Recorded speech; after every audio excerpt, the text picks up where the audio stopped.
Cette émission vous est proposée grâce à la participation sur Tipeee de Carotte, Tot, Chevonne, Stéphane, El Pouillou, Warloff et surtout grâce à un beau cadeau de tous mes amis. Bonjour, je suis Laurel et vous écoutez La Voix des Bulles. Bonjour, je suis Édouard Court et vous écoutez La Voix des Bulles. Bonjour, je suis Joseph Alzon et vous écoutez La Voix des Bulles. Bonjour, je suis Alex Nikolavitch et vous écoutez La Voix des Bulles. Bonjour, je suis Pascal Jousselin et vous écoutez La Voix des Bulles. Bonjour, je suis Pierre Jeannot des éditions Polystyrène et vous écoutez La Voix des Bulles. Bonjour, je suis Jacques Manini et vous écoutez La Voix des Bulles.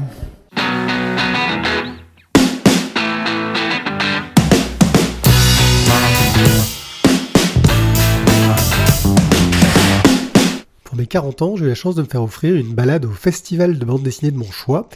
Et j'ai longtemps hésité avant de choisir le festival Quai des Bulles à Saint-Malo. Pourquoi ? Parce que, apparemment, d'après la plupart des auteurs, ce serait le meilleur festival de bande dessinée, en tout cas en France. J'en ai ramené des tonnes d'entretiens enregistrés, 21 en tout. Je vais vous les diffuser dans 3 splash pages spéciales qui seront diffusées tout au long du mois de novembre. Et autant vous dire que ce sera la seule chose que vous pourrez vous mettre sous les oreilles, en tout cas venant de la Voix des Bulles. J'ai tenté d'équilibrer les émissions pour qu'à chaque fois vous puissiez avoir un programme varié où se mêlent auteurs complets, scénaristes, dessinateurs. Et à chaque fois, je me suis débrouillé pour commencer par un petit online, comme dans les One Day Club. Online. Après mon expérience à Angoulême, je savais que pour ce genre d'événement, il vaut mieux arriver un peu tôt pour profiter des premières journées qui ne sont pas au cœur du week-end et qui sont un peu plus calmes. J'étais donc présent dès l'ouverture le vendredi matin et ça m'a permis de faire une rencontre que je ne pensais pas aussi facile, surtout que je n'avais pas vraiment réussi à avoir un rendez-vous. Laurel avait loué un stand pour présenter son diptyque comme convenu à ceux qui avaient échappé en crowdfunding. Souvenez-vous, on en parlait dans les One Day Club 136 et 171 pour des chroniques un peu précises. Ça nous racontait ses mésaventures dans une start-up américaine qui ne se passait pas vraiment bien. Les 2 campagnes Ulule pour Comme Convenu, tome 1 et tome 2 ont été d'énormes succès. Et donc j'ai voulu savoir si Laurel serait prête à revenir dans l'édition classique, milieu dont elle était issue. Tu es parti sur Comme Convenu, en fait c'est j'ai l'impression des premiers grands succès d'auto-édition via des systèmes de crowdfunding, en tout cas en France, qui a beaucoup fait parler de lui. T'as eu beaucoup d'inquiétudes quand t'as lancé ça ? Je suis pas sûre que je sois toute seule en tout cas, parce qu'il y a Maliki aussi qui a vraiment cartonné. Et est-ce que j'ai eu peur quand je l'ai lancé ? En fait, oui, non, parce qu'en fait je pensais pas que ça allait marcher à ce point-là. Je pensais que j'allais juste réussir à financer le projet et à relever la somme que j'avais demandée au départ. Donc le fait que ça fasse un pourcentage énorme, je m'y attendais pas. Donc non, j'ai pas eu peur, j'étais super contente. J'ai eu un peu peur que ça ne marche pas, mais j'avais prévu de financer moi-même la fin si jamais j'y arrivais pas à atteindre la somme demandée au départ. Voilà, donc j'imagine que pour le tome 2, tu avais moins d'inquiétude pour le coup. Tu avais déjà une base de fidèles, tu savais que tu pouvais un peu compter dessus, que ça allait un peu mieux se passer, j'imagine, surtout qu'on avait tous envie de connaître la suite. La suite était publiée au fur et à mesure sur internet, donc il était possible de la lire, mais c'est vrai, je me suis dit, j'avais vachement moins peur parce que les gens ayant le tome 1, généralement ils voudraient avoir la fin, ne serait-ce que pour avoir les 2 livres dans leur bibliothèque et une histoire complète. Donc c'est vrai que je suis partie en me disant voilà, ça va faire environ la même chose, et en effet ça a fait un peu plus même, beaucoup plus, plus.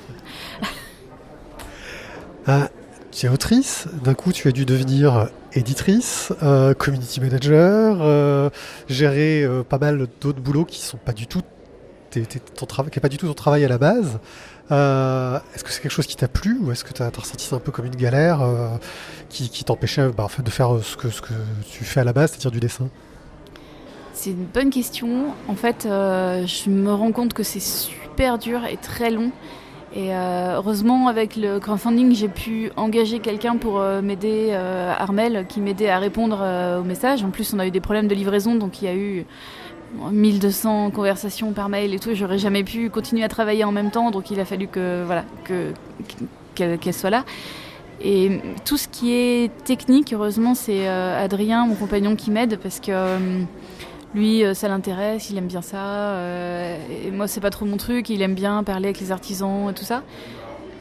Moi, j'ai la chance de pouvoir dessiner et de faire un peu la partie agréable. Mais c'est vrai que sans Adrien, j'aurais jamais pu faire tout ça, ne serait-ce qu'organiser les venues Saint-Malo, fabriquer les PLV, trouver les fournisseurs, tout ça. Enfin, j'y travaille en partie. J'écris, par exemple, pour aller trouver des imprimeurs, etc. Mais après, tout ce qui est technique, vraiment, c'est Adrien qui m'aide beaucoup. Il faut être deux, je pense. Je suis pas sûre que tout seul, ou alors on n'a pas le temps de dessiner à côté.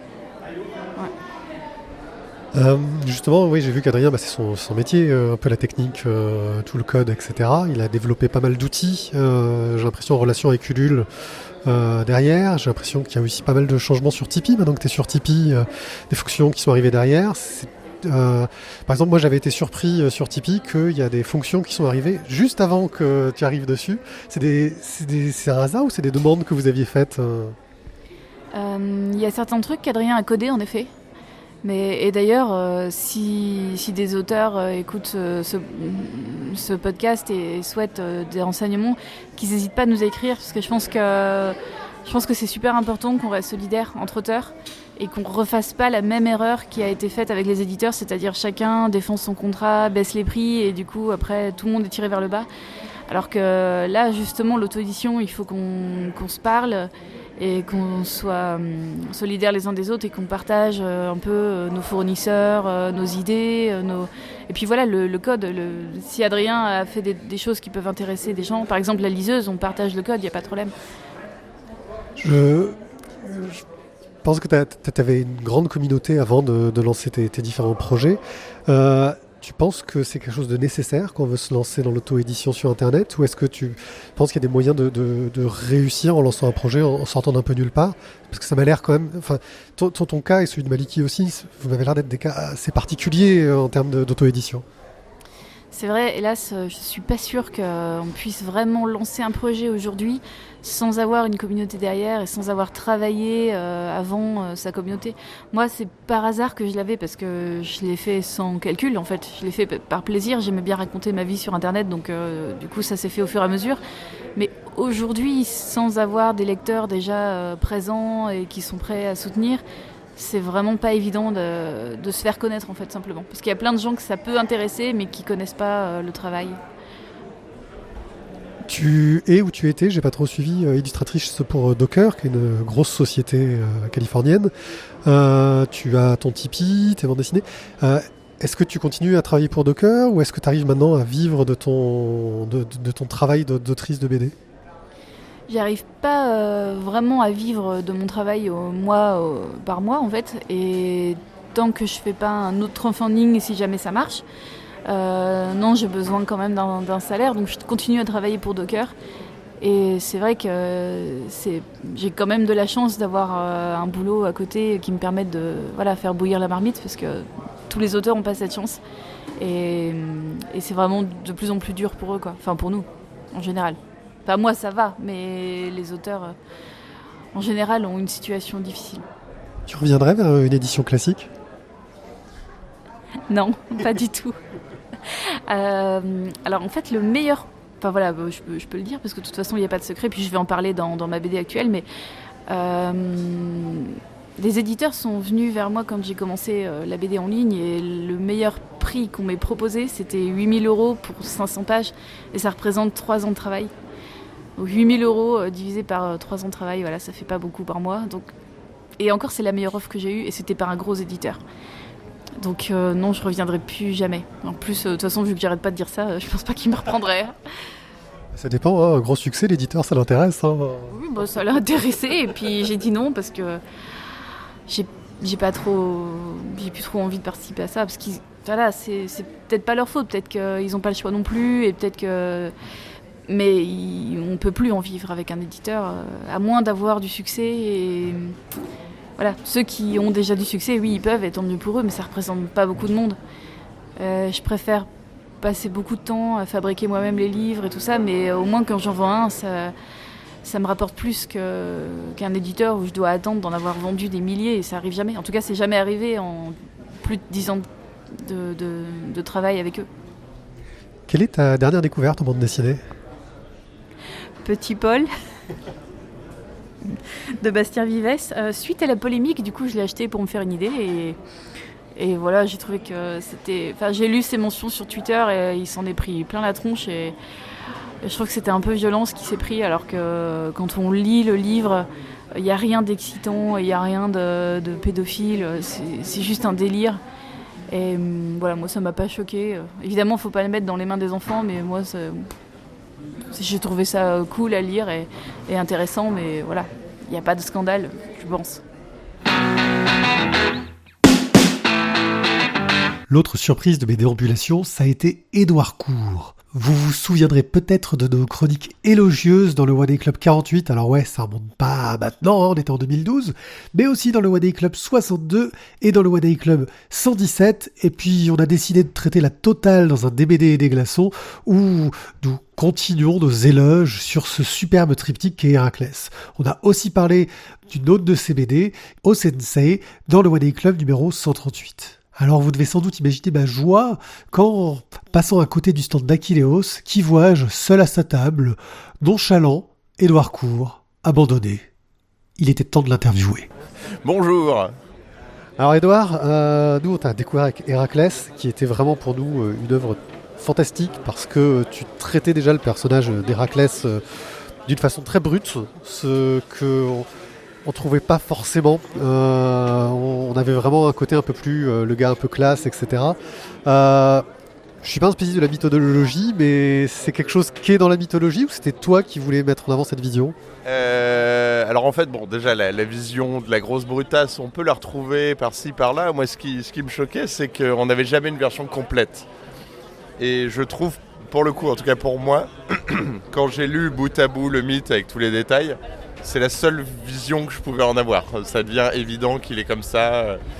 En tout cas, moi, c'est la seule version cohérente bout à bout qui me semblait marcher. Et donc voilà, c'est venu naturellement. Après, tu dis, on n'avait jamais vu de version complète. Tu étais un auteur qui avait jamais rien sorti en BD. Tu pars sur quand même un pavé qui devait faire 2 tomes, je crois, à la base, mais qui en final en fait un 3. Tu étais sûr de faire la version complète à ce moment-là ? C'était le projet dès le début, mais il y a un moment où, en cours de route, à force de me documenter, j'ai fait merde, ça devient énorme. Est-ce que je vais y arriver ? Mais bon, au final, ouais. Et maintenant, j'ai plus peur de rien en termes de taille de projet. Commencer par un truc tellement gros, je suis à l'aise avec des trucs de 100 pages. Maintenant, je trouve ça tranquille. Donc tout va bien. Non, ça s'est bien passé au final. T'es un auteur qui adapte vachement son graphisme à ce que tu vas raconter. Je pense à O-Sensei justement, qui a un style beaucoup moins brut qu'un Héraclès, et qui en plus va varier les styles à l'intérieur même de l'album. C'est vraiment, tu passes beaucoup de temps à rechercher le style que tu vas avoir avant de commencer un projet ? Oui, il y a toujours en gros 1 mois, grand max 2 mois au début où je cherche ça, mais c'est ma démarche de graphiste. C'est vraiment trouver une adéquation entre une histoire et un graphisme. Si j'ai pas les deux, j'abandonne et je pars sur autre chose. Et donc oui, c'est à chaque fois 1 mois. En fait, c'est évident ce que je cherche, mais il y a 1 mois où je dégrossis pour trouver vraiment les petits détails et après être sûr qu'il y a de quoi jouer, de quoi dériver et avoir assez de variations pendant la BD, quoi. C'est vraiment ça. Héraclès, bon, c'est un mythe un peu fondateur, tout le monde connaît, vu le film peut-être de Disney quand il était gamin, qui, bon, pour le coup, n'a rien à voir. O-Sensei part sur un sujet un peu plus méconnu, donc c'est... alors, je vais mélanger les noms, parce que je l'ai lu il y a longtemps quand même, à la sortie, donc c'est les... au niveau des arts martiaux, c'est l'histoire d'un art martial et de son grand maître au départ. C'est un art martial qui t'intéressait ou que tu pratiques, ou vraiment c'est juste que tu es tombé sur ce sujet, tu as voulu faire une histoire là-dessus ? Alors c'est un art martial qui me fascine depuis longtemps, que je pratique spirituellement, on va dire. Voilà, j'applique la philosophie de l'aïkido au quotidien. Je suis nul en termes techniques, j'ai fait 2 cours à peine pendant mes recherches. Mais en fait, tout est parti de l'idée de peut-être faire une biographie, et immédiatement j'ai pensé à ce type-là, qui me fascine hautement depuis que j'en ai entendu parler, et qui clairement gagnerait à être beaucoup plus connu au-delà des tatamis. Et donc j'étais la preuve que ça pouvait intéresser quelqu'un au-delà de ça. Donc j'ai tenté, et en plus c'était une bonne excuse pour moi de creuser, tout lire sur le bonhomme, et de vraiment comprendre. Donc voilà, l'aïkido... superbe message, il faut s'y intéresser. Et ensuite, tu as enchaîné sur encore de l'inspiration asiatique avec Super Delta, donc là où tu pars sur du Sentai, donc des groupes de super-héros de couleur. D'ailleurs, le bouquin est en noir et blanc avec juste les personnages, avec leur couleur qui est visible. Ton éditeur, je veux dire, tu sors un succès comme Héraclès, parce que j'imagine, vu qu'il y a quand même 2 belles intégrales qui sont sorties, c'est que ça a dû bien marcher. Oui, ça c'est sûr. Ouais. Quand tu arrives, tu lui dis au sensei, bon à la rigueur, on change un peu de sujet, mais alors quand après tu lui dis, je veux faire un Sentai, ton éditeur, il te regarde pas un peu bizarrement en disant, mais ça serait bien que tu continues des trucs comme on sait ce que ça marche. Alors non, pas du tout. J'ai commencé à leur raconter mon truc et ils ont fait, oh t'as l'air de savoir où tu vas, vas-y on te laisse essayer. C'était peut-être un risque, ils auraient peut-être dû me dire non, reste là où les gens te connaissent. C'est vrai que ça aurait été ça le confort.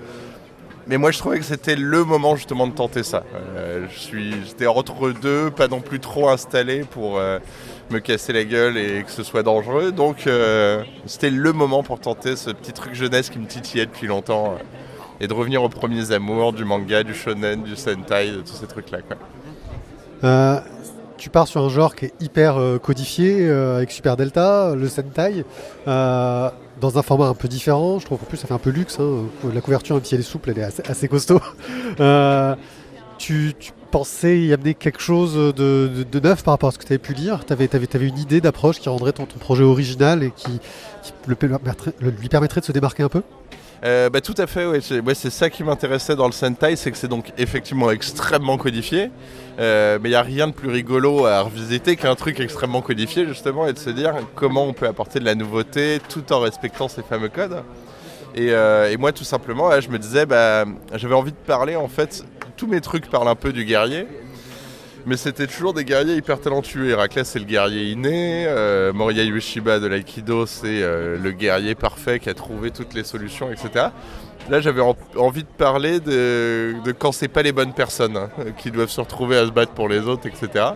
Et donc, tout est parti de là, de qu'est-ce qui se passe si pour une fois dans le Sentai, c'est une équipe qui non fonctionnelle, où ils sont pas déjà potes d'avant, où voilà, il y a une dynamique de c'est pas les bons.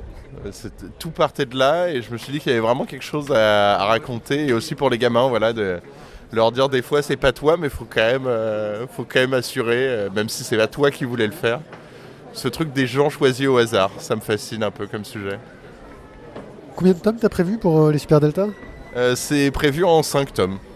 Et vraiment je sais où je vais, je sais quelle est ma fin, tout ça. Donc au début, j'y pensais comme une série, justement comme un Power Rangers où on peut en rajouter à l'infini.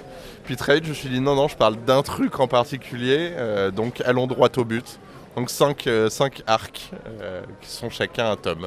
Il t'en reste encore quelques-uns à faire, mais t'as déjà des idées sur tes pistes suivantes? Tu vas rester dans la jeunesse, j'imagine que ça a le temps de changer d'ici là, mais ou tu veux repartir sur des choses un peu plus adultes? Alors, y a plein de trucs, il y a plein d'envies. Le gros problème de la BD, c'est que chaque envie prend 1 an à poser. Donc il y a quand même ce truc que j'aimerais finir. J'ai un projet de SF qui ressort du chapeau. Ça fait 10 ans que je colle des idées dedans et je commence à peut-être sentir que j'ai enfin un peu les épaules pour porter ce truc-là. Mais c'est vraiment assez balbutiement de posage sur le papier. Et de toute façon, là, cette année, je fais une parenthèse, je vais bosser pour de l'animation. Et je retourne vers la mythologie grecque puisqu'on va bosser sur Icare.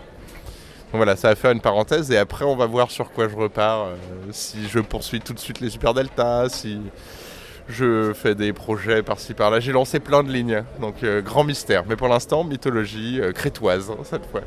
De l'animation, mais de l'animation qui porte ta patte, ou alors tu vas être dans un studio à travailler à de l'animation et où, comme dans tout ce qui est animation avec une grosse équipe, ça demande beaucoup de compromis.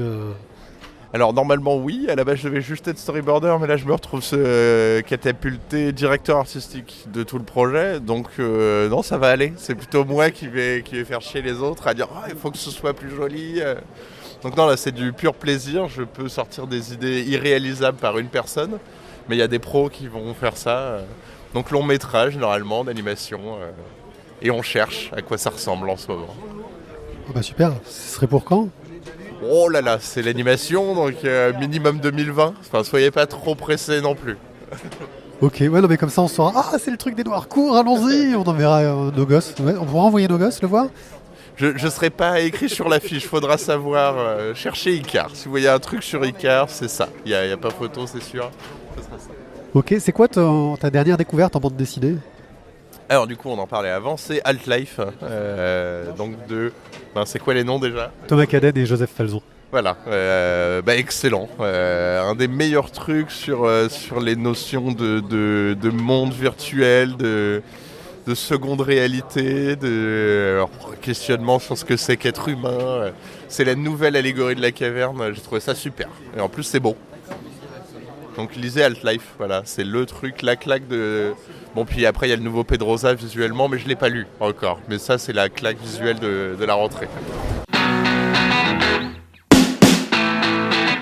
Non seulement Édouard Cour est génial, mais en plus il m'offre la transition parfaite pour lancer cette interview de Joseph Falzon. Joseph Falzon est le dessinateur de Half-Life, une bande dessinée qui s'amuse à imaginer un futur où tous les humains iraient dans un monde virtuel et où 2 élus seraient un peu les premiers à visiter ce monde et en découvrir les règles.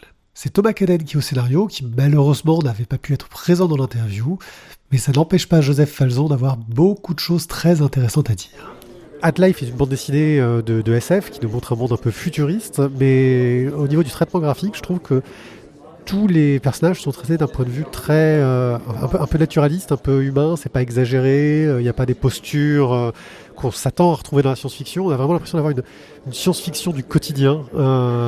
C'était vraiment quelque chose d'important au niveau de ce traitement graphique-là. Dans l'histoire, les 2 personnages sont des personnages un peu normaux. C'est Monsieur Tout-le-Monde et Madame Tout-le-Monde. Donc il fallait, par le dessin, montrer cette simplicité, cette normalité. Et tout ça mélangé aussi au fait que c'est une bande dessinée qui se passe dans une réalité virtuelle. Et donc il fallait que le dessin aille vers quelque chose de très...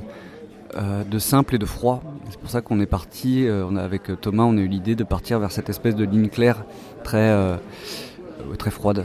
Ouais. Ça crée vraiment une originalité donc, pour de la SF. Et toi, t'as pas été parfois tenté de partir dans la démesure, de te dire je pourrais faire des plans super sympas. T'as pas dû avoir un peu de retenue, ou alors Thomas qui arrivait derrière qui disait non, ça fait pas ça. Mais toi, à hauteur d'homme. Il y a quand même des pages assez où ça explose, où les personnages sont tout petits face à des décors gigantesques qui les écrasent. Ils nagent avec des baleines, ils lisent sur des baleines dans des bulles.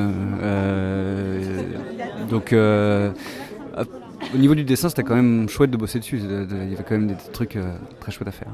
Oui, mais c'est vrai que c'est plus le monde virtuel qui explose sur les personnages. Voilà, tu disais ils sont petits au milieu d'un immense décor, mais c'est vraiment pour montrer, regardez, cette infinie de possibilités qu'il y a dans ce monde-là, où ils peuvent faire ce qu'ils veulent. Et le truc que j'ai trouvé très pertinent, c'est que quand on est dans un monde virtuel où on peut faire ce qu'on veut, le premier truc qu'on veut faire, c'est du cul. C'est une BD qui a un côté érotique, mais qui n'est pas érotique du tout dans le propos. Comment est-ce qu'on traite ce genre d'approche ? Se dire, est-ce que je vais... où va être la limite dans ce que je vais montrer ? Alors l'idée c'était ces 2 personnages rentrent dans cette réalité virtuelle, ils peuvent faire tout ce qu'ils veulent. La première chose qu'on s'est dit c'est du cul, mais on souhaitait pas faire une bande dessinée excitante en fait. Et tous les 2 vivent cette profusion de sexe, cette avalanche de possibilités de manière très différente. Et en fait, ça les questionne plus que ça les excite vraiment. Donc, il était question de montrer plus le questionnement que l'excitation et le sexe en lui-même, quoi.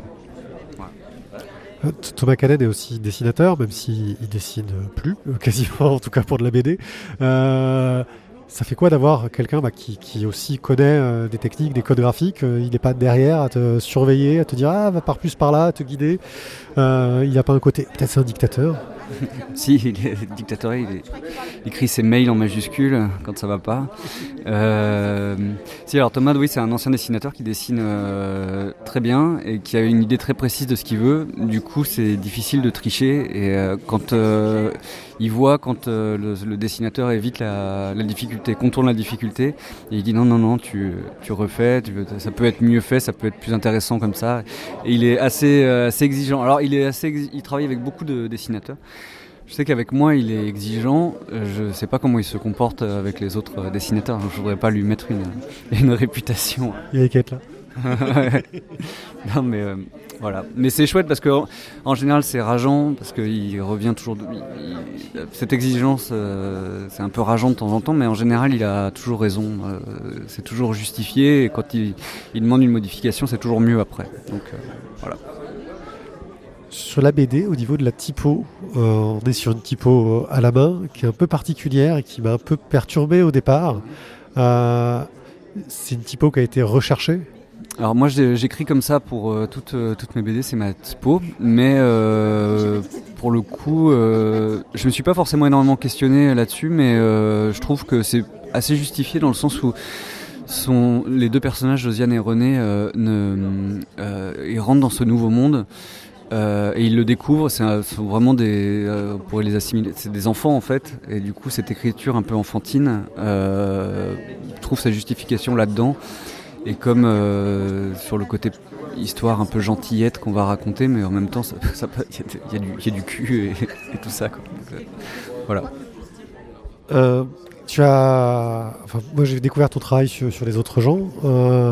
Au niveau de tout ce qui est développement de la bande dessinée en numérique, c'est des sujets qui t'intéressent, d'un point de vue de la production et puis peut-être aussi de la diffusion. Tu as une idée là-dessus ? Alors, je pense que c'est une question qu'il vaut mieux poser à Thomas, parce que moi je suis beaucoup moins calé que lui. Lui développe beaucoup de projets, que ce soit avec les autres gens. Après il y a eu le spin-off des autres gens, Romain Augustin, qui était également sur internet, mais sur un autre support, enfin sur le site à l'époque c'était le Nouvel Ops, et maintenant il fait de la bande dessinée pour Arte sur Instagram. Donc je pense que lui est plus... Moi c'est un domaine que je ne maîtrise pas forcément. Ouais, mais tu diffuses ce que tu fais sur internet ou ? Je montre des étapes de travail, mais je fais pas de la bande dessinée sur internet. Je montre mon travail, l'évolution. Altlife par exemple, je postais régulièrement des bouts de planches pour le montrer, mais je fais pas de la bande dessinée sur internet, quoi. Mais ça m'intéresserait, mais ça s'est jamais vraiment... Enfin depuis les autres gens en tout cas, je n'en ai jamais refait. Mais pourquoi pas en refaire un jour, hein. Tu arrives à vivre du dessin, peut-être, mais de la bande dessinée, ce qui est encore plus dur. Du dessin, oui, de la bande dessinée. Je pense, alors j'ai pas fait de calcul, mais je pense que vivre que de la bande dessinée, ce serait compliqué. Mais du coup, je fais de l'illustration à côté, voilà. Et du coup, en faisant ça, ça va. Mais que de la BD, je sais pas. Je pense que ce serait compliqué. Si on veut suivre un peu ce que tu fais sur internet, justement, faut aller où ? Facebook, Instagram, alors Twitter non. Twitter je trouve ça trop agressif, donc j'utilise pour regarder, mais je ne parle pas sur Twitter. Facebook et Instagram où je poste alors plus ou moins régulièrement. Là ça faisait 2 mois que j'avais rien posté là, jusqu'à il y a 2 jours. Mais je montre l'avancée de mes travaux et notamment les dessins que je fais pour moi à côté. Ok, ta dernière découverte en bande dessinée ? Si tu y as réfléchi. Voilà, attends, je meuble. J'ai lu L'âge d'or de Cyril Pedrosa, que j'ai trouvé très bien et très très beau, et j'aimerais bien savoir comment il a travaillé, parce que j'avais vu ses planches sur Instagram justement, qui sont en noir et blanc, et je me demandais comment il avait colorisé le trait, parce qu'il n'est pas de la même couleur partout et ça m'intrigue, et j'ai trouvé ça vraiment très très beau et très libre. Cette liberté fait plaisir à voir, quoi. Si vous faites une recherche sur lavoidesbulles.fr, vous constaterez sans doute qu'on n'a jamais parlé d'Alex Nikolavitch. Et pourtant si, en fait, on a pas mal parlé de lui. Mais c'est vrai qu'on ne donne pas souvent leur place aux traducteurs. Alex Nikolavitch donc est un traducteur qui a bossé sur un tas de séries, donc du Batman, du Planetary, du The Boys, plein de choses dont on a parlé, Queen and Country, j'ai sa fiche devant les yeux, et là j'en prends plein les yeux tellement il y a de titres géniaux ou classiques, je pense à Spawn, Jock Rockets, Sex Criminals, Top 10, Torso. Je ne vais vraiment pas tout pouvoir citer, mais c'est aussi un essayiste et un scénariste de bande dessinée. Il était sur le stand des éditions 21G pour présenter Howard P. Lovecraft, celui qui écrivait dans les ténèbres. Et vous allez voir que j'ai peut-être trouvé plus bavard que moi. Enfin, quoi qu'il en soit, en tout cas, plus intéressant, ça, c'est sûr.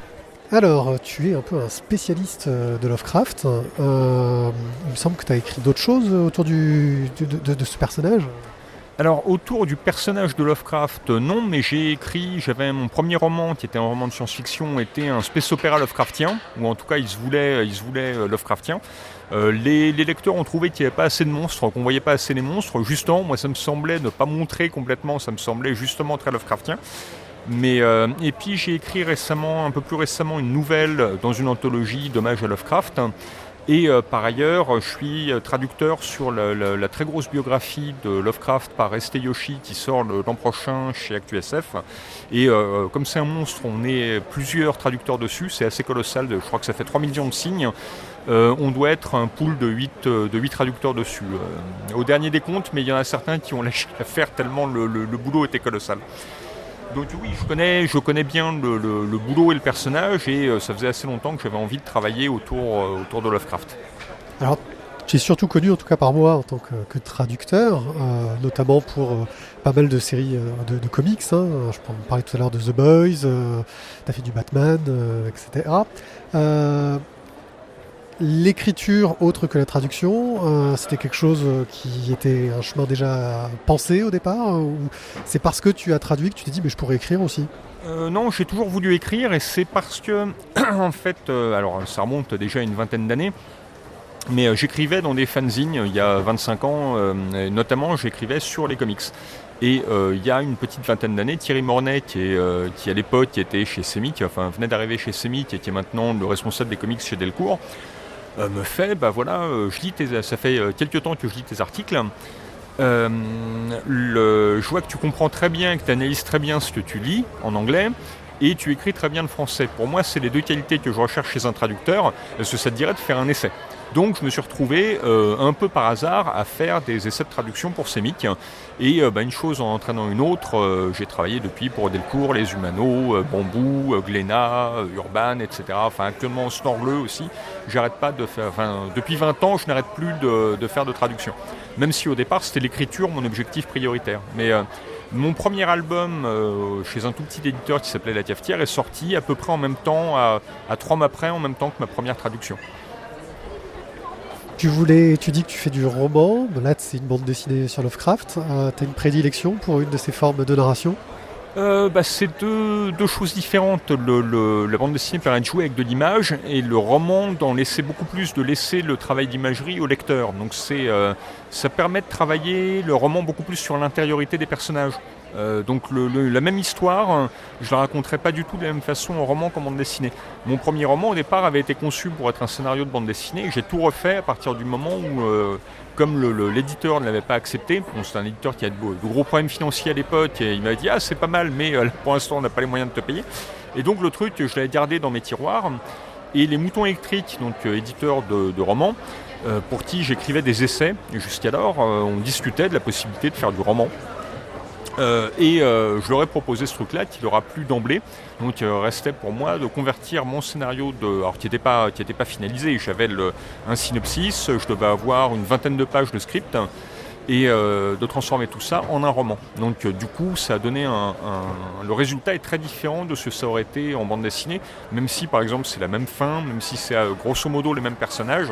Il y a d'autres personnages qui sont apparus justement du fait de la forme roman, qui m'obligeait à travailler ma narration, mon découpage de façon assez différente. Et il y a un personnage qui est apparu justement pour pouvoir pallier à certaines choses qui n'étaient pas possibles en roman, que je comptais faire en bande dessinée. Alors Lovecraft, c'est un personnage dont on dit beaucoup de choses, il y a toute une histoire. Tu fais une bande dessinée en un tome d'une centaine de pages, donc ça limite un peu la place.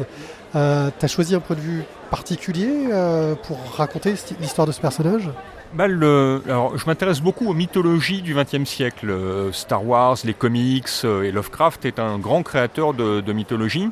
Et ce qui est intéressant, c'est que pour un créateur de mythes, il en est devenu un. Et ce qui m'intéressait, mon premier objectif avec cet album, c'était de tordre le cou au mythe. C'était de montrer le bonhomme tel qu'il était et pas tel qu'on l'a imaginé. C'est-à-dire que si on lit par exemple la biographie que lui avait consacrée Michel Houellebecq, on s'aperçoit qu'elle est très intéressante, elle est pas mal documentée, mais elle nous en apprend beaucoup plus sur ce qu'allait devenir Houellebecq par la suite que sur Lovecraft. Il se reconnaît dans Lovecraft, et du coup, il imagine un Lovecraft qui est une espèce de Houellebecq écrivant de l'horreur. C'est pas du tout... il y a une part aussi de fantasme dans ce bouquin-là. Là, je voulais revenir vraiment à l'homme. Et pour ça, du coup, plutôt que de me fonder sur des biographies, alors là, c'est rigolo, je travaille sur la traduction d'une biographie monumentale sur Lovecraft, dont je connaissais l'existence, je me suis interdit de mettre le nez dedans. Ce qui m'a conduit, d'ailleurs, j'ai même repéré en traduisant que j'avais fait une erreur dans ma BD, qui est complètement mineure, mais parce que, justement, je n'ai pas voulu travailler à partir d'un travail déjà, d'une œuvre déjà construite avec un objectif particulier, même si Yoshi voulait être le plus exhaustif possible. J'ai préféré travailler d'après des sources primaires et notamment les correspondances. Lovecraft écrivait énormément à ses amis et à ses lecteurs et à ses collègues écrivains et je suis parti de là en fait. Tout en me fondant, Yoshi qui est le biographe de Lovecraft a entre autres écrit une encyclopédie, une espèce de dictionnaire de tous les gens qui ont rencontré Lovecraft et ce qui m'a permis, j'ai travaillé aussi à partir de ce genre de choses, ce qui me permettait de préciser des dates. Mais j'ai travaillé essentiellement à partir des correspondances, des lettres. Et j'ai eu la chance, alors une partie de ces correspondances était publiée, et j'ai eu la chance de pouvoir, comme je connaissais Patrice Louinet, qui est le spécialiste de Robert Howard, l'auteur de Conan le Barbare, qui était un très bon ami de Howard Lovecraft, d'avoir accès un petit peu en primeur, elles ont été publiées depuis, mais aux lettres que s'étaient échangées Robert Howard et Lovecraft, à propos notamment de leur vision, de leur divergence de vision quant au fascisme qui était très à la mode en Europe à l'époque et qui était une idéologie politique qui intéressait beaucoup Lovecraft et ça je ne pouvais pas faire l'impasse sur cet aspect très sombre de Lovecraft qui a une vision du fascisme complètement idéalisée, complètement fantaisiste et Robert Howard, par moments, est obligé de lui dire « Mais attendez, vous ne pouvez pas dire ça, c'est pas comme ça que ça marche ». C'est assez rigolo de voir que le modéré dans l'histoire, c'est l'auteur de Conan le Barbare. Il y a une ironie là-dedans qui me semblait intéressant de souligner. Donc je suis parti vraiment de ce genre de document-là qui éclairait pas mal, je trouve, à la fois la mentalité de Lovecraft, qui était un personnage qui avait beaucoup plus d'humour qu'on pourrait en avoir l'idée au départ. On n'a pas l'impression d'un personnage très drôle avec Lovecraft, et en fait, une partie de son œuvre peut être lue sous le prisme d'une ironie mordante. Par exemple, l'histoire du Necronomicon, cette fausse notule de l'Encyclopædia Britannica où il raconte l'histoire de son livre maudit, c'est un canular, c'est construit comme un canular et quand rien ne l'amusait plus que de recevoir des courriers de lecteurs qui disaient mais j'ai vu une annonce dans le journal de quelqu'un qui vendait un exemplaire de telle édition du Necronomicon. Ça l'amusait énormément. Alors a priori les annonces étaient passées par le jeune Robert Bloch qui avait 16 ans à l'époque mais qui écrira par la suite Psychose, mais qui était un grand fan de Lovecraft à cette époque-là. Tu disais que là, pour la grande biographie, vous êtes un panel de traducteurs. Est-ce que ton expérience sur les univers partagés à la Marvel, où justement il y a plusieurs traducteurs qui se partagent l'univers, ça t'a apporté quelque chose ou est-ce que vous avez vraiment dû développer une méthodologie totalement différente ? Alors là, c'est un cas particulier parce qu'on travaille un peu en autonomie. Alors même si on a les adresses les uns des autres, on travaille plutôt en autonomie, mais c'est pas de la littérature. Là, on est dans une biographie qui est écrite de façon très plate. Il n'y a pas d'effet de style. C'est vraiment du didactique, du factuel. Donc de l'analyse, des choses comme ça. Donc il n'y a pas un lissage de style à opérer. Et si jamais il devait y avoir un lissage de style, on a un directeur d'écriture qui va de toute façon reprendre les textes et peut-être gommer les aspérités. Par exemple, moi j'ai un style d'écriture qui est un peu reconnaissable avec le temps. Effectivement, si mes chapitres sentent trop Lord Nikolavitch, il va peut-être gommer certaines tournures trop typiques de ma plume. Mais voilà, ça n'ira pas plus loin que ça, je pense. Ou gommer éventuellement des erreurs d'appréciation de ma part. J'espère que je n'en ai pas fait, mais on n'est jamais à l'abri. Mais voilà, sur la biographie de Lovecraft, ce problème ne s'est pas posé. Quand j'ai traduit, il y a 2 ans, des nouvelles de Clark Ashton Smith, qui était un des membres de la bande à Lovecraft aussi, là on était pour cette intégrale 3 traducteurs. Alors on se partageait des univers, les grands cycles de nouvelles de Smith se regroupaient par univers. Il y avait Zotic, il y avait Rouen, etc.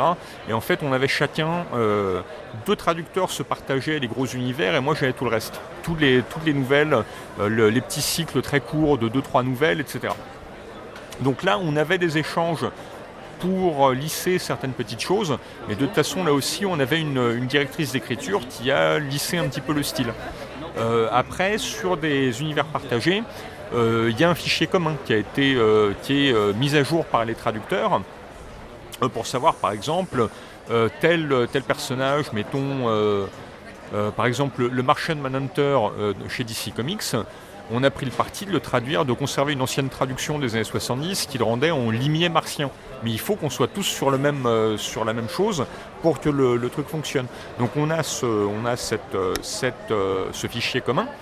Et par ailleurs, on échange des mails pour se caler. Par exemple, quand quelqu'un a un doute sur un personnage qui n'a pas été traduit jusqu'alors, s'il a une idée mais dont il n'est pas complètement sûr, il peut la soumettre aux autres.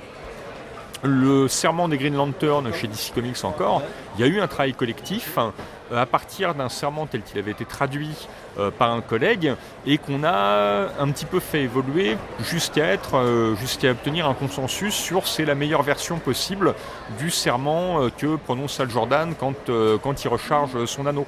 Donc voilà, il y a ce travail-là qui est un petit peu un travail d'arrière-cuisine des traducteurs, mais qui, quand on peut le faire, permettent d'améliorer les traductions, de les enrichir et de les coordonner. Même s'il y a des pattes, hein, c'est clair que je ne traduis pas forcément de la même façon que Jérôme Vitti, dont j'adore le travail, mais, ou de la même façon qu'Edmond Touriol. Mais il y a forcément une patte du traducteur qu'on peut retrouver d'un bouquin à l'autre. Et les éditeurs originaux, ils mettent pas un peu leurs pattes. J'ai l'exemple du Wolverine, qui était le Serval dans ma jeunesse, qui est devenu Wolverine. Aussi, j'avais eu l'impression, pour une question de droit, parce qu'ils voulaient mettre cette licence en avant avec un seul nom dans le monde entier. Il y a un impact dessus ou d'un coup vous devez tout changer derrière ? Alors non, je sais que sur Avengers, il y a une demande de Panini de rendre Vengeurs par Avengers pour suivre le film. J'ignore si c'était une demande de Disney, je n'en suis pas sûr. Sur Wolverine, c'est assez drôle parce qu'en fait c'est bien un problème de droit, mais c'est un droit de titre de magazine. Parce qu'en fait, Serval, qui était l'ancienne traduction du nom du personnage, tous les autres X-Men, leur Cyclope, Tornade, etc., ou Diablo, leurs noms ont été repris par Panini. Pas Wolverine, pour une raison bien simple, le magazine Serval, dans lequel étaient publiées les aventures de Wolverine, le titre du magazine appartenait à Semic, qui au moment de la cession de droits, ils étaient assez mécontents d'avoir perdu les droits Marvel. Et là, ils ont joué tête de con, pour parler technique. Ils ont dit, ok, on veut bien vous revendre le titre du magazine, mais c'est temps. Et Panini refusait de payer la somme qui était relativement extravagante pour ce que j'en sais. Et donc à partir de là, Panini a fait très bien, maintenant ce sera Wolverine.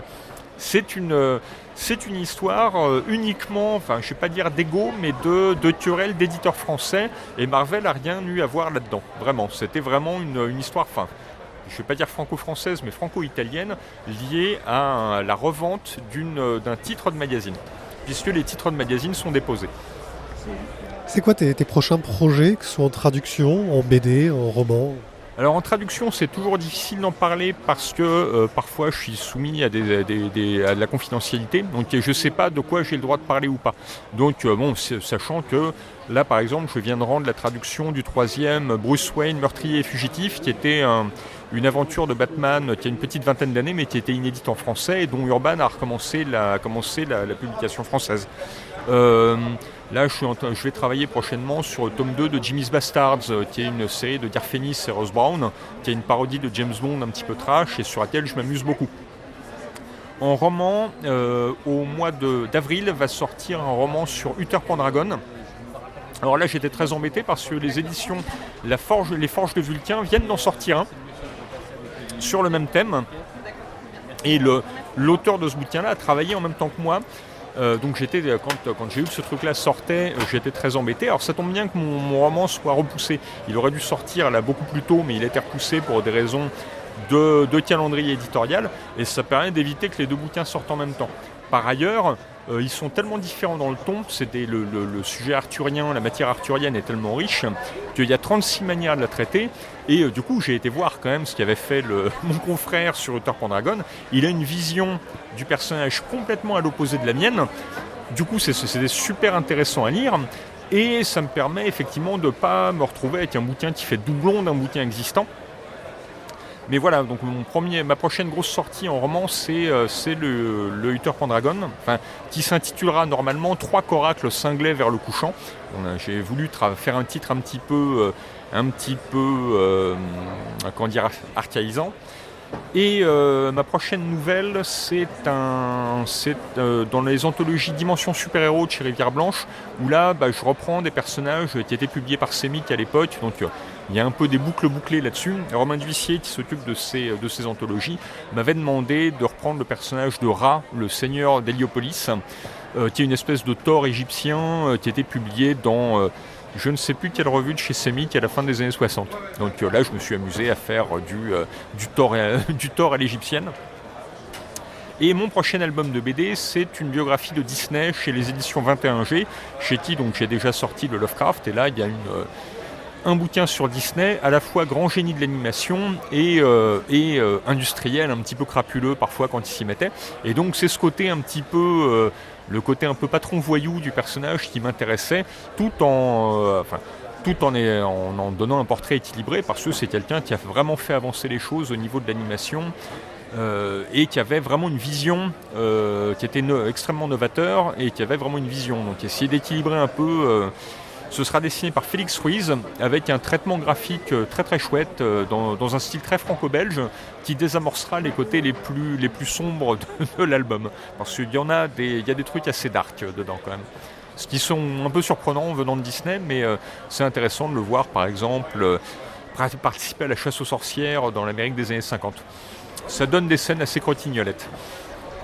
C'est quoi ta dernière découverte en bande dessinée ?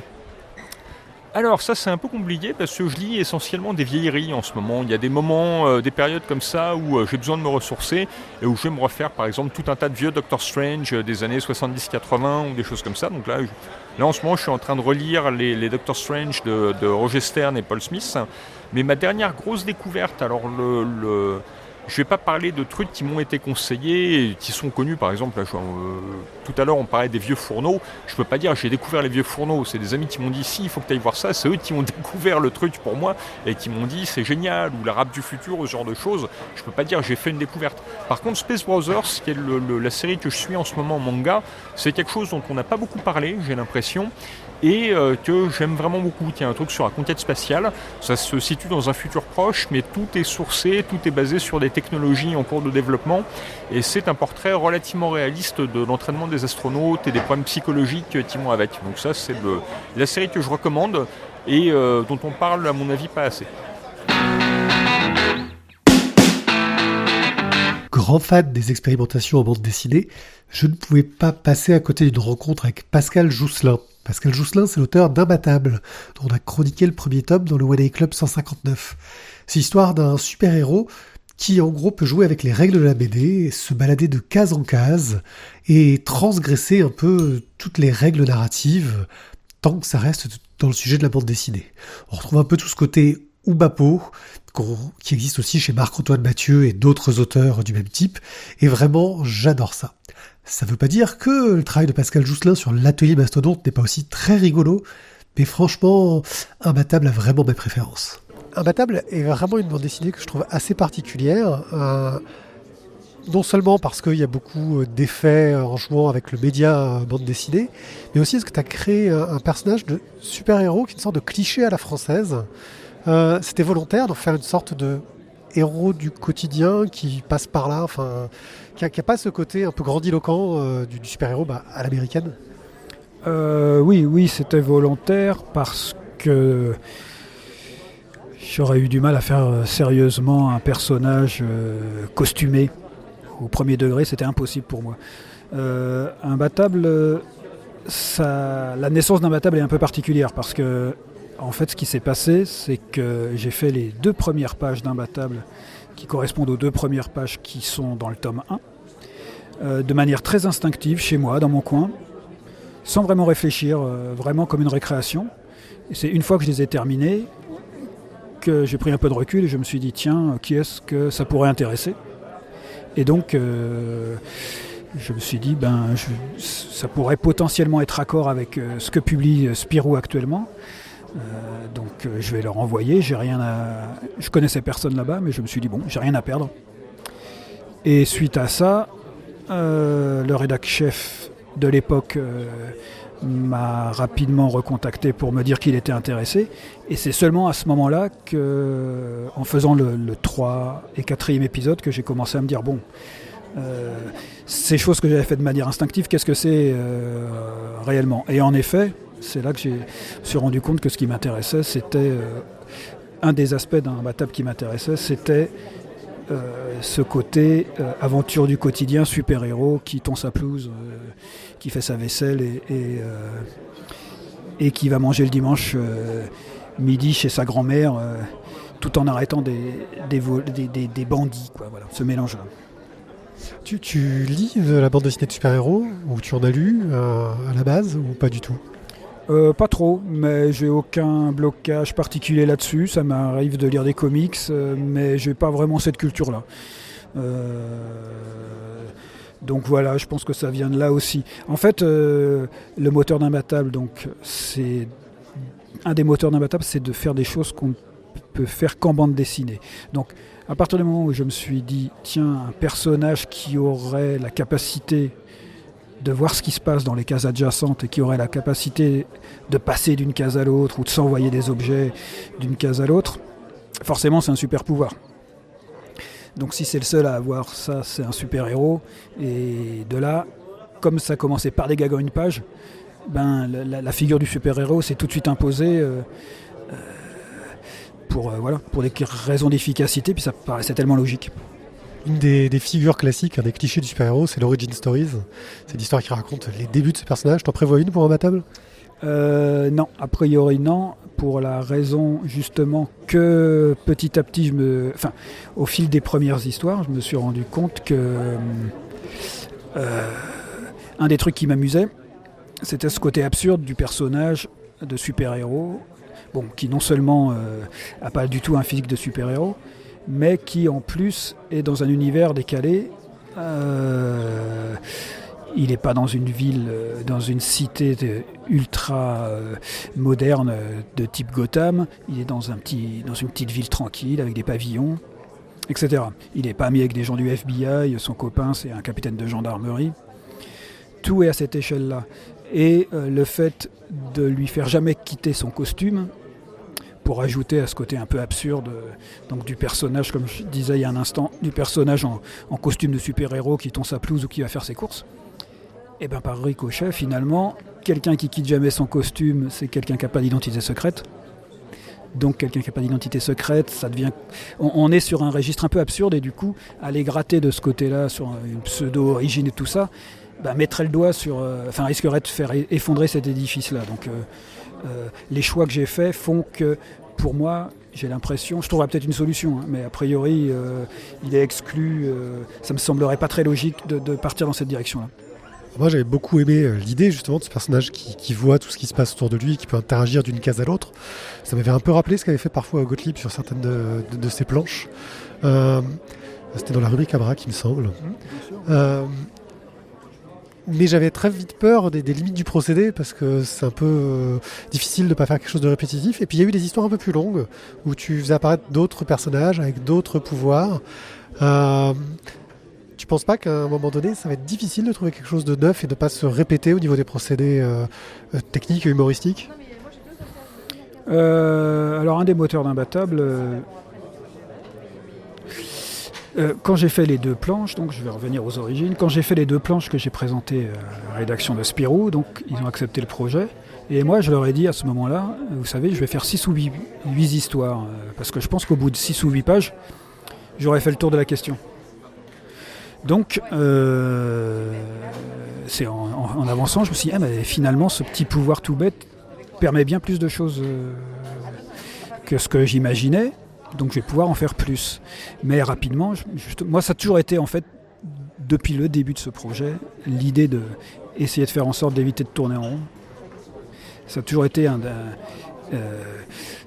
des points importants de ce projet. Moi, si Spirou n'avait pas accepté le projet, je n'aurais même pas démarché en tant qu'album, parce que je pensais que ce n'était pas possible. Donc bref, il y a eu 2 choses qui se sont passées ensuite. C'est que déjà, les astuces sur la BD, c'est la partie visible de l'iceberg. Imbattable, les astuces sur le langage BD, c'est qu'un aspect d'Imbattable. Voilà. On a parlé de l'univers et tout ça. Voilà, pour moi, c'est au moins aussi important. Si on n'était que dans le démonstratif, ce serait emmerdant. Et puis aussi, c'est parce que, voilà, les jeux sur le langage BD, ça existe depuis que la BD existe. On a parlé de Gottlieb, il y a eu Fred, Hergé, on peut remonter très très très très loin comme ça. Et plus récemment, les membres de Loubapo, Marc-Antoine Mathieu. Sans tous ces gens-là, Imbattable n'existerait même pas.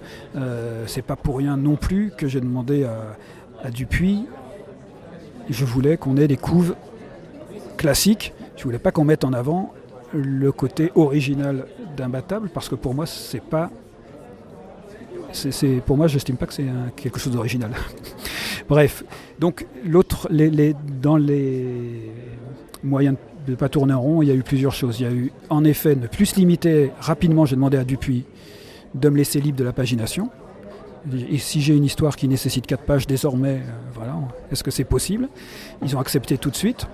Et ce faisant, mais ils n'ont pas pu programmer en avance mes histoires, puisqu'ils ne savaient pas quelle serait la longueur de la prochaine histoire pour le journal. Donc, ça m'a permis d'être, sans que ce soit prémédité, ça m'a permis d'avancer à mon rythme finalement.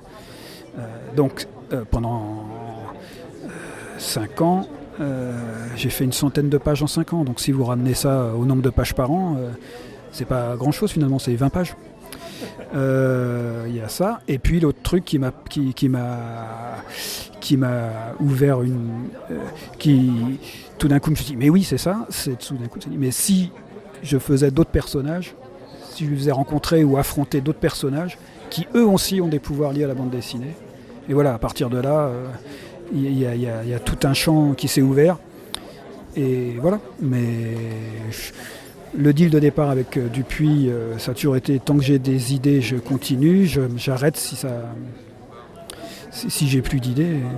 Et ce sera le cas. C'est tellement long la BD à faire qu'il ne s'agit pas de... Enfin, moi, il est hors de question que je fasse des trucs si j'estime que c'est pas bien. Tu parlais de Marc-Antoine Mathieu. Marc-Antoine Mathieu joue parfois avec des procédés qui demandent des albums avec des découpes. Il y a des idées que tu as eues et que tu t'es rendu compte que techniquement, pour le magazine ou pour l'album, ça allait être trop compliqué.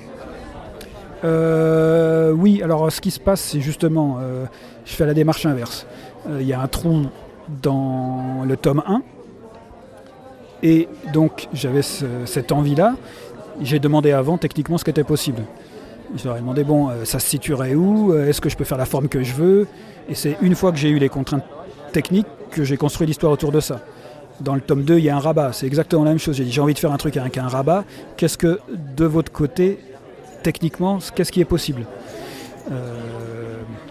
Et donc, avant d'avancer sur ce genre de piste, j'attends déjà d'avoir la contrainte réelle technique et pas de me lancer dans par exemple, un truc avec des pop-up.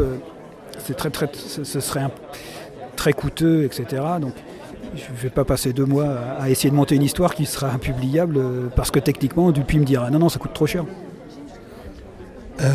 On parlait de Loubapo tout à l'heure. Moi, j'ai l'impression qu'Imbattable, en plus, ces histoires qui sont légères, qui sont agréables, enfin, moi, un humour léger, voilà, c'est quelque chose que j'aime bien.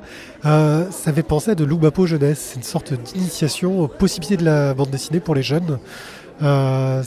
C'est quelque chose de conscient pour toi, d'essayer de montrer ce qu'on peut faire en BD pour les jeunes, ou vraiment tu fais ça juste parce que tu trouves ça marrant ?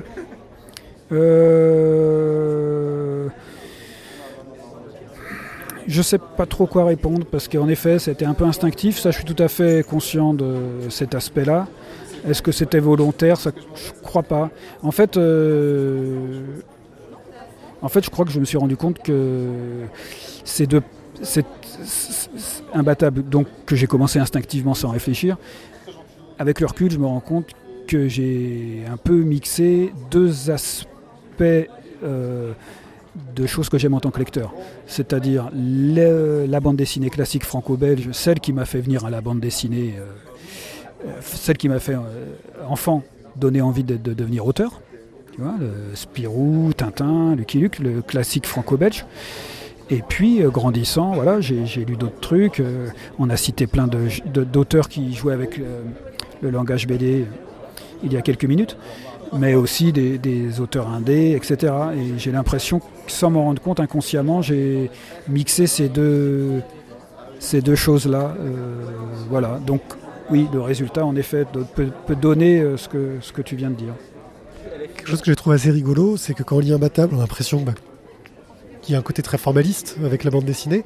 Dans l'atelier Mastodonte, c'est pas du tout toi le formaliste, c'est un des frères Jouvray, j'oublie toujours son prénom. Toi, t'es plutôt le gaffeur impénitent. C'est toi qui as choisi cette personnalité pour ton personnage ? Ouais, exact. Oui, c'est moi. Ce qui s'est passé, en fait, c'est que moi, j'ai été contacté ça faisait pas longtemps que j'étais dans Spirou, que lorsque j'ai été contacté par Lewis, que je connaissais pas du tout, qui m'a demandé si ça m'intéressait de les rejoindre dans Mastodonte. Et la seule personne que je connaissais personnellement de l'équipe à l'époque, c'était Alfred. Donc je suis arrivé dans un groupe d'auteurs qui étaient tous reconnus, on va dire, et connus, que moi j'appréciais, déjà en tant que lecteur, parce que j'étais un lecteur de l'atelier Mastodonte et que c'était quelque chose qui me plaisait. Donc finalement, le fait d'entrer en scène de manière, le personnage stressé qui angoisse et qui se prend les pieds dans le tapis, c'est venu assez naturellement parce que j'étais dans cette situation-là en tant qu'auteur. Est-ce qu'actuellement tu arrives à ne vivre que de la bande dessinée ? Oui, mais j'ai baissé, ça fait des années que pour pouvoir faire ce que j'ai envie de faire en bande dessinée, je me suis habitué à vivre avec pas grand-chose. Mais voilà, maintenant depuis quelques années, bossant pour Spirou, et j'ai la chance que Imbattable marche bien et que ça se passe bien avec les équipes Dupuis et l'équipe de rédaction du journal. Je sais que voilà, je suis dans une position beaucoup plus agréable et souple qu'il y a quelques années, tout bêtement aussi parce que je sais que les prochains projets que je vais présenter, je sais qu'ils seront lus avec attention, chose dont on n'est jamais sûr lorsqu'on n'est pas très connu. Tu t'es déjà intéressé au mode d'édition alternative, que ce soit le crowdfunding ou d'avoir, un site où on peut faire du mécénat pour tes publications, comme des choses qui sont en train d'émerger à l'heure actuelle de plus en plus sur Internet ? Je regarde ça de loin, mais pour l'instant, j'ai pas le caractère qui me pousse vers ça. On verra, faut jamais dire jamais, mais pour l'instant... je suis plutôt sur un registre classique de travailler avec un éditeur. Si j'ai des projets qui... Peut-être aussi c'est parce que voilà, j'estime que j'ai des projets qui restent accessibles à tous, donc ils peuvent trouver leur place chez un éditeur classique et que... C'est un autre métier. Moi, j'ai pas l'énergie d'aller tous les week-ends en festival pour défendre des livres auto-édités. Voilà, c'est des histoires de caractère, c'est pas du tout un jugement de valeur. Moi je mets tellement de temps à faire mes BD que je sais que si je mets de l'énergie dans de la conception en plus ou de l'édition en plus, ce sera ce temps-là de moins que je pourrais consacrer à faire des bouquins, à faire des BD. Donc vu que j'ai des oreilles attentives chez les éditeurs en ce moment, je touche du bois, autant en profiter et pas me disperser. En parlant d'Internet, il y a des moyens de raconter de la bande dessinée un peu différemment sur Internet et qui pourraient proposer des pistes un peu originales, par exemple pour Imbattable. C'est des choses auxquelles tu as réfléchi ou tu veux te cantonner au papier pour le moment ? Je pense que je me contenterai au papier parce que... Pas forcément, ça peut être pour autre chose qu'Imbattable éventuellement, mais pas pour Imbattable. Imbattable, son support, c'est le papier. C'est quand même un édifice assez fragile. Il faut faire attention à ne pas faire n'importe quoi avec Imbattable. Et on parle quand même de double page. Il y a la notion de page. Donc Essayer de faire des aventures d'imbattable sur support numérique, ça reviendrait presque à renier certaines choses qui ont déjà été faites dans les albums. Il faudrait justifier ça, donc ce serait pas. Pour l'instant, j'estime que ce serait pas pertinent. C'est des choses que. C'est des petits détails, hein, mais voilà. Imbattable. Il y a une histoire dans le tome 2 qui s'appelle Le Grand Néant, où on en apprend un peu plus sur ce que c'est réellement le blanc entre les cases. Voilà, c'est plein de petites choses comme ça qui font qu'à un moment donné, l'univers se construit. Et il y a des choses qu'on ne peut plus faire. Donc pour moi, une BD numérique d'Imbattable, ce serait un changement de support. Donc il faudrait justifier ça. En dehors d'Imbattable, tu travailles sur autre chose en ce moment ? Des petits trucs courts, mais rien. Là, on vient de clore l'atelier Mastodonte dans Spirou. Il va y avoir un dernier tome qui va paraître en janvier. Un dernier gros tome, il va faire 200 pages. Donc en effet, ça va me laisser un petit peu de temps en plus. Mais là, je commence à prendre du retard sur les prochaines histoires d'Imbattable. Donc je vais me reconcentrer sur Imbattable et puis on verra... Je vais voir quelles envies viennent. Je suis très lent, donc j'ai au moins l'avantage d'être très lent. Il y en a au moins un, c'est qu'il y a plein de projets dans les cartons que j'ai pas le temps de faire. Donc je vais voir lequel je sors dès que j'aurai un peu plus de temps. Est-ce qu'il y a un endroit sur Internet où on peut suivre ton travail, ton actualité ? Est-ce que tu publies un petit peu quelque part ? C'est uniquement sur l'actualité, oui. J'ai un site internet et une page Facebook, donc une page accessible pas besoin d'être inscrit sur Facebook pour voir ce que j'y poste. Ça se limite à de l'actualité en règle générale. Il y a quelquefois des inédits, mais c'est vraiment pour les gens qui ont envie d'être au courant de mon travail et de mon actualité. On passe à la question traditionnelle. C'est quoi ta dernière découverte en bande dessinée ? Alors c'était il y a quelques mois maintenant. C'est une série qui s'appelle Cul-de-sac de Richard Thompson, qui est publiée en France chez Urban Strip ou Urban Comics, je ne sais plus. Enfin, c'est le label Urban. Et c'est du daily strip américain. C'est vraiment brillant. Très beau dessin, un ton à lui. Il y a eu 3 tomes et la série est terminée. Le 3e tome est sorti l'année dernière. C'est des recueils de strips qui passaient, qui étaient publiés dans les journaux américains jusqu'à assez récemment, dans les années 2010, j'ai l'impression. Donc c'est assez récent. Je ne connaissais pas du tout et j'ai découvert grâce au travail d'Urban. Et voilà, c'était la dernière belle découverte, la dernière claque que j'ai eue en lisant des BD. Si Imbattable joue avec la narration à l'intérieur d'une bande dessinée classique, aux éditions Polystyrène, eux, ils essayent de jouer avec l'objet, comment le déstructurer, comment lui donner une nouvelle forme qui permettra de raconter des histoires. Ils font de très beaux objets de bande dessinée, dont j'avais déjà parlé il y a maintenant très longtemps, c'était en janvier 2012, pour le numéro Angoulême spécial numéro 4.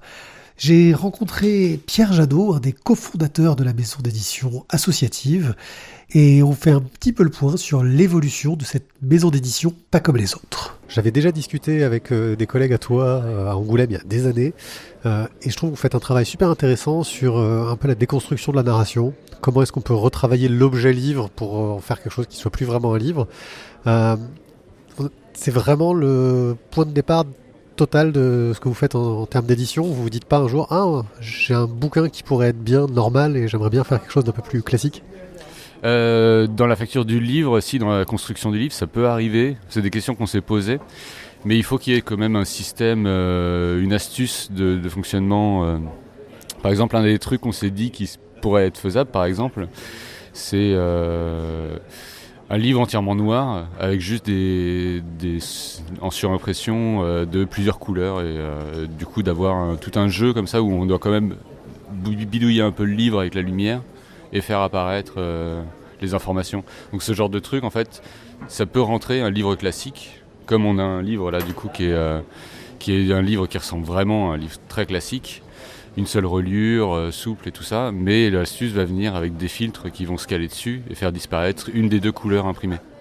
Donc ça, c'est la structure du livre reste classique, mais il y a l'astuce derrière de manipulation. Donc là-dessus, si, ça n'empêche pas, mais il faut quand même qu'il y ait une petite réflexion sur la lecture et qu'est-ce que ça implique dans la manipulation, quoi.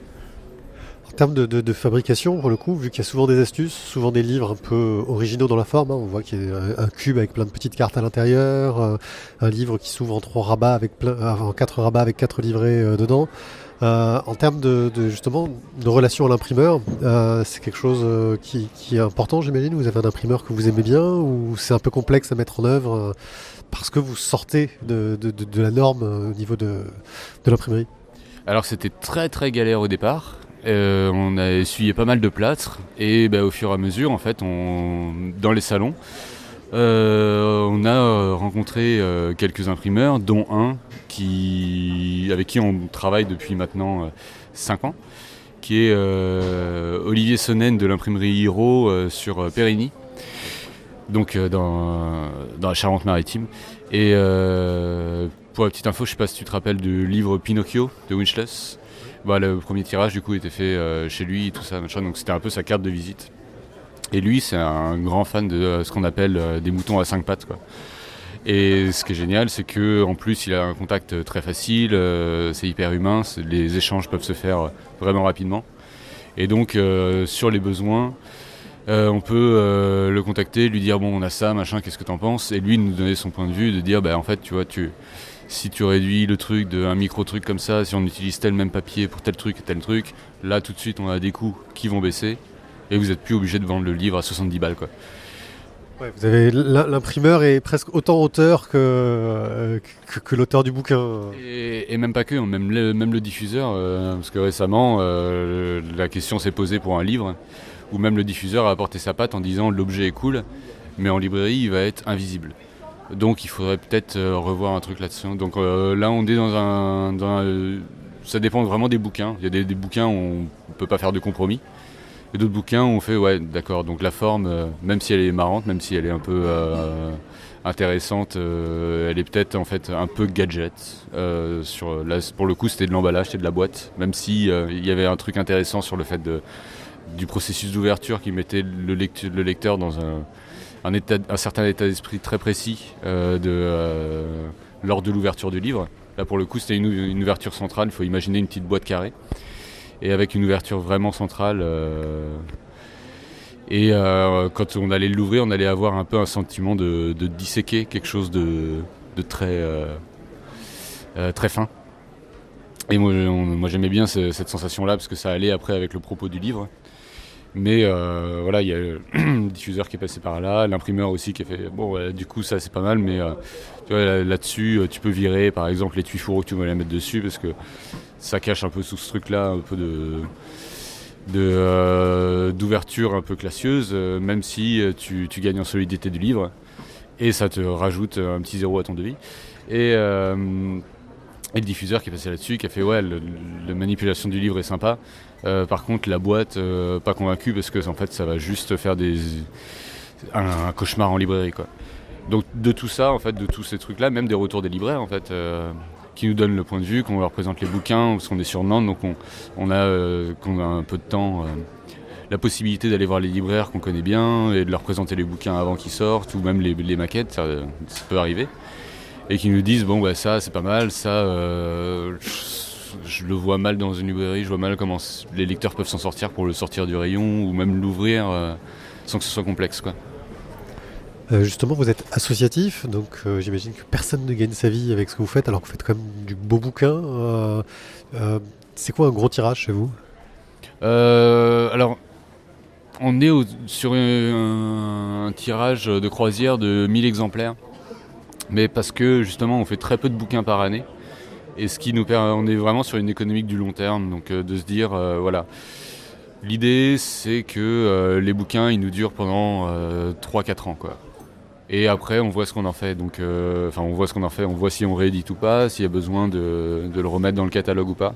Mais l'idée c'est d'imprimer 1000 et qu'il n'y ait pas les 1000 qui partent, ou même 75% dans la première année en fait. C'est pas Là c'est le cas du coup pour Polybius, là, celui qu'on a sorti en septembre 2017 et qui est en sélection là, pour la révélation cette année à Saint-Malo.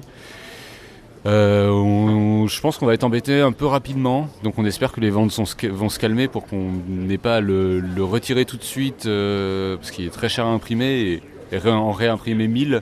Là par contre on est moins confiant sur le fait que ça va peut-être nous rester sur les bras pendant 15 ans.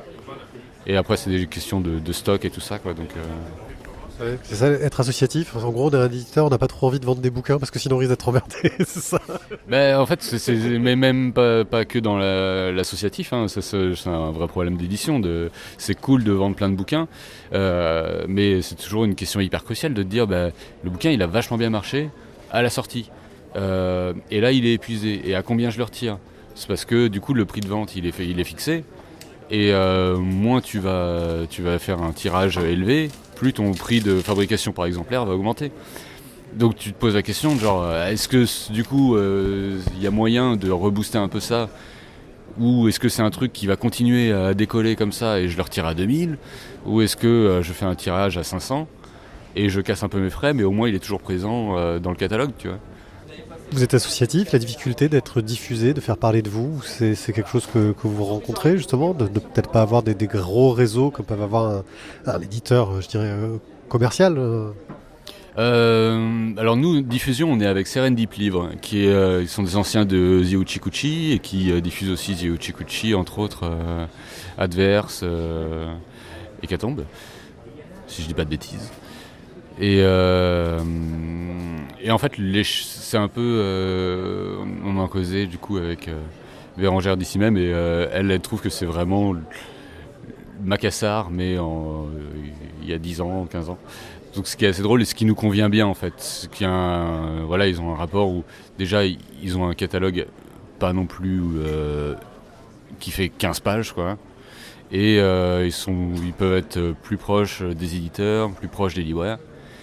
Ce qu'on a remarqué, et ce qui est hyper agréable, c'est qu'en fait, on n'est pas dans un énorme réseau de librairies. Mais si les gens veulent nous trouver, ils peuvent le demander au libraire et le libraire peut le commander. Mais par contre, les libraires qui ont commandé les bouquins sont hyper fidèles. C'est-à-dire qu'à chaque fois qu'on a une sortie, ils sont au rendez-vous, ils ne se posent pas la question de voir est-ce que tel type de truc va plaire à mon public. Non, ils sont dans le truc et il y a une sortie, ils sont là, ils sont au rendez-vous, et ça je pense que c'est le meilleur truc qu'on pouvait espérer dans la diffusion, quoi. Oui, après c'est vrai que ça reste des bouquins un peu des objets assez intrigants, donc c'est sympa si tu as la place dans ta librairie de les mettre dans un endroit où les gens peuvent les consulter, parce que c'est vrai que ça attire beaucoup les curiosités. Merci beaucoup. Est-ce que tu pourrais me citer ta dernière découverte en BD, le dernier truc que tu as lu, que tu as beaucoup aimé ? Tu vois, je t'ai pas prévenu avant, donc là je te mets dans le stress, tu vois, je suis désolé. D'habitude je préviens avant, mais là c'est le matin, c'est dur. Alors là j'essaie de combler les blancs, parce que tu vois c'est un peu... Cette année c'est un peu triché, parce que moi j'ai rattrapé un peu mon retard sur des bouquins des copains. Mais le premier pas de Victor Lejeune, je pense que c'est vraiment un incontournable de cette année. Donc sur Ham, le premier chimpanzé envoyé dans l'espace, entièrement muet, qui est une tuerie. Et puis Victor, il a vraiment une capacité à saisir un ton par une économie de moyens narratifs qui est très très fort et hyper riche en fait, quoi. Donc je pense qu'il faut pas passer à côté. Moi, il m'a vraiment fait une bonne claque. Je m'attendais déjà à un travail extrêmement quali, et en le lisant, j'étais mis en plus en connaissant un peu le personnage Victor, quelles questions il se posait, de les voir comment il avait retourné ces questions-là dans le livre, dans des jeux de miroir, tu vois, des jeux sur les masses. Quelle émotion ça va créer dans le récit, tu vois, quand le personnage va se retrouver dans une masse entièrement noire, tout ça, et juste comment c'est hyper bien amené. C'est un incontournable de cette année, je pense qu'il faut pas passer à côté, quoi. première fois qu'on a parlé de Jacques Manini, c'était pour son scénario de Tomoe, dans le One Day Club numéro 152. Et on n'avait pas totalement adhéré à cette bande dessinée. On va en reparler aujourd'hui parce que l'entretien qui suit le concerne, mais on en reparlera aussi après parce que Arthur Cravant, sa dernière bande dessinée, est vraiment un petit bijou que perso j'ai adoré. J'ai hâte d'avoir l'avis de mes collègues. Et on va un peu revenir sur comment est-ce qu'on décrit cette histoire fantastique sur un personnage des plus fantasques, des plus étonnants et surtout des plus réels. Je suis avec Jack Manini, scénariste, dessinateur, notamment dans les bandes dessinées qu'on a chroniquées sur Tomoe et sur Arthur Cravant, dont on reparlera bientôt. Bonjour Jack. Bonjour. Alors, parfois tu ne fais que scénariser, parfois tu scénarises et tu dessines. Par exemple sur Arthur Cravant, tu fais la totale. Comment est-ce que tu décides si c'est toi qui vas décider l'histoire que tu as inventée ? Parce que je travaille sur plein de thématiques différentes. Il se trouve que certaines thématiques me correspondent graphiquement et d'autres pas. Et quelquefois, il y a aussi des... Ça va pas être facile. On attend 2 secondes, non ? Non, ça met de l'ambiance. Là, apparemment, on a un truc ambulant où ils sont en train de vendre un élixir. Ouais, c'est ça, très western. C'est bien. Non, je crois que on a l'ambiance du festival. Donc je disais que quelquefois aussi ce sont des demandes de dessinateurs qui m'entraînent dans leur monde, comme Michel Chevreau qui est aviateur, qui pilote, ou Thierry Tieco qui voulait absolument une bande dessinée sur le Japon. Et ça, c'est un plaisir d'entrer dans leur monde, ce sont les spécialistes. Moi je me contente entre guillemets de raconter une histoire et trouver des protagonistes qui correspondent à leurs envies. D'accord, oui, c'est vraiment... le dessinateur arrive avec son univers, sait que tu es scénariste et te dit il faudrait écrire une histoire, je sais pas comment l'approcher, donne-moi un coup de main, en gros, c'est ça. Alors ça peut être ça aussi, et ça peut être aussi des thématiques dont j'ai envie de raconter l'histoire, de développer, mais qui graphiquement me correspondent pas du tout. Donc là, je leur donne avec plaisir, quoi. Et je vois évoluer le projet parce que c'est une bande dessinée, c'est vraiment une collaboration. Là, sur Arthur Cravant, justement, graphiquement, on ne sait pas trop quelle approche prendre parce que c'est un personnage qui a une vie tellement hallucinante. Entre l'artiste et le boxeur, ça pourrait être 2 approches graphiques totalement différentes, entre guillemets. Là, t'as décidé de la faire parce que c'était vraiment un sujet qui te tenait à cœur et que tu t'es dit non mais ça, mon dessin va passer, etc. Ou est-ce qu'à un moment donné t'as envisagé de travailler avec quelqu'un d'autre ? Non, j'ai toujours envisagé uniquement de le travailler tout seul. Après, j'ai passé beaucoup de temps avant de trouver un graphisme qui puisse correspondre à l'image que je me faisais d'Arthur Cravant. Alors Arthur Cravant, c'est qui ? C'est quoi ? Ça sert à quoi ? Alors Arthur Cravant, c'était un personnage qui faisait 2 mètres dans les années 1910, ce qui est encore hors norme à notre époque, ce qui était totalement justement dans ces années-là. Il est né en Suisse, mais dans une communauté anglaise, et il décide de monter à Paris dans les années 1910 pour devenir riche et célèbre en écrivant des poèmes. Ce qui est aussi presque une gageure, quoi. Oui, c'est un peu comme monter à Paris pour devenir riche et célèbre en étant auteur de BD, par exemple. Quand même pas. C'est quoi la part de fiction ? Parce que l'histoire a l'air tellement hallucinante que j'imagine qu'à un moment donné, tu dois prendre des partis pris parce que tout n'est pas raconté. Donc pour que d'un point de vue narratif, ça fonctionne. Est-ce qu'il y a une part de fiction ? Est-ce qu'il y a des choses que tu as imaginées en te disant « Ah, ça marcherait super bien » ou est-ce que vraiment tu t'es appuyé sur des sources le plus précises possible en évitant d'en sortir ? Alors je m'appuie sur des sources très précises. Il y a eu plusieurs bios sur Arthur Cravant et... En règle générale, j'aime pas les biopics. Je trouve que la vie des gens véritables est inférieure ou est moins intéressante que des vies inventées dans les bandes dessinées. Par contre, la sienne, elle est tellement incroyable et fantastique. Il cumule tellement il a un monde imaginaire, il a un physique hors norme, la tronche de Superman sur un corps d'athlète, et surtout cet antagonisme entre poète et boxeur, ça c'est vraiment séduisant. Mais dans ce qu'on sait de lui, enfin, il affabulait pas mal aussi de son côté, il en rajoutait des tonnes, etc. Comment est-ce que tu peux avoir la certitude quand tu écris que ce point-là, il en a pas rajouté un peu trop? Enfin, ça doit pas être évident justement de faire la part du vrai et du faux, même quand tu as des sources. Mais c'est un personnage truculent, donc on s'en fiche que ce soit inventé ou que ce soit véritable. Lui, de toute façon, il y croyait. Il s'est inventé un personnage, et c'était un personnage qui n'était pas bipolaire, mais multipolaire, et qui n'obéissait qu'à son instinct, ce qui fait que son instinct était changeant et que d'une seconde à l'autre, il pouvait totalement changer d'attitude. Et ce qui est assez drôle, donc, c'est qu'il arrive dans les années 1910 à Paris, qu'il fonde une revue qui s'appelle Maintenant, une revue qu'il auto-édite, qu'il auto-publie et qu'il vend dans une brouette à la criée comme du poisson, et dans laquelle il va insulter tous les artistes de l'époque, en particulier Apollinaire, parce qu'il estime que Paris est une trop petite ville pour un grand poète et un grand boxeur comme lui. Oui, enfin, c'est vrai que ça m'a marqué ce côté un peu hallucinant du personnage. Au niveau du découpage de l'album, il y a vraiment des parties qui sont assez inégales, qui sont marquées, vraiment marquées franchement. C'était pour toi nécessaire de marquer ces différentes parties dans sa vie? Pourquoi ne pas avoir poursuivi en disant juste quelques années plus tard ou quelque chose d'un peu plus simple au niveau du découpage?